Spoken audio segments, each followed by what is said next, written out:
Hi అండి. రేపటి నుంచి కార్తీక మాసం వస్తుంది కాబట్టి కార్తీక మాసంలో మేము చికెన్ అయితే తినము. అందుకని సండే అని ఈరోజు సండే రోజు చికెన్ తెచ్చుకున్నాము. ఒక హాఫ్ కిలో చికెన్ తీసుకొచ్చినాము. బిర్యానీలా చేసుకోవాలి, అన్నంలో బియ్యంలోనే కలిపని. చికెన్ బాగా కడిగి ఒక స్పూను పసుపు వేసినాను, 3 స్పూన్లు ఉప్పు వేసినాను, 4 స్పూన్లు కారం వేసుకున్నాను, ఒక కప్పు నిండా పెరుగు వేసుకున్నాను అనమాట. కలిపి పెట్టినాను అనమాట. కలిపి పెట్టుకోవాలా. చూడండి, పెరుగు వేసుకొని బాగా కలిపి పక్కన ఒక అర్ధగంట సేపు పక్కన పెట్టుకోవాలండి. పెట్టుకున్న తర్వాత ఒక పెద్ద ఉల్లిపాయ తీసుకుని, ఒక టమాటా, తర్వాత కొత్తిమీర, అల్లం, వెల్లిపాయలు అన్నీ కలిపి మిక్సీ పట్టి పెట్టుకున్నానట. అవి చూపించలేదు. తర్వాత 2 గ్లాసులు బియ్యం తీసుకున్నాను. 2 గ్లాసులు బియ్యం తీసుకొని కడిగి పెట్టుకున్నాను. బాస్మతి రైస్ 2 గ్లాసులు తీసేసుకున్నాను. చూడండి.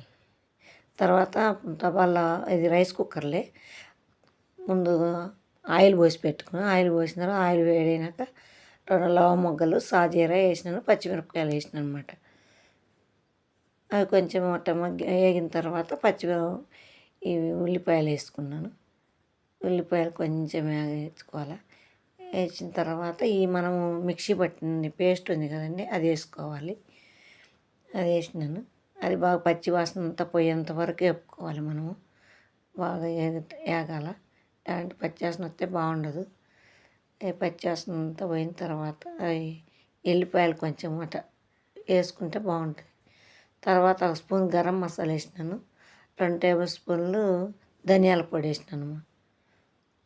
ధనియాల పొడి వేసుకోవాలి. అవి కూడా వేగిన తర్వాత ఈ చికెన్ ముక్కలు వేసి ఒక 10 నిమిషాలు సన్న మంట మీద మగ్గి పెట్టుకోవాలి. ఎందుకంటే కొంచెం పట్టాలి కదా, మసాలా అంతా పడుతుంది అనేసి.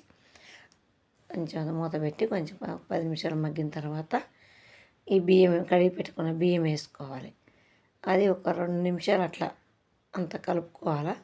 కలిపిన తర్వాత మళ్ళీ కొంచెం ఉప్పు చూడండి, చాలదు కాబట్టి మళ్ళీ కొంచెం ఉప్పు వేసుకొని గ్లాసుకు 2 గ్లాసులు నీళ్ళు వేసుకోవాలా. 2 గ్లాసులు నీళ్ళు వేసుకొని పెట్టుకోవాలన్నమాట. ఇంతవరకు నా వీడియో కానీ చూడకుండా ఉంటే మీరు చూడండి, లైక్ చేయండి, షేర్ చేయండి, సబ్స్క్రైబ్ చేయండి. చూడండి, ఇది రైస్ కుక్కర్లో పెట్టినాను. చూడండి ఎంత బాగా వచ్చింది, పొడి పొడిలాడుతూ వచ్చేసింది. చూడండి, పెరుగుతో తినచ్చు. Thank you for watching.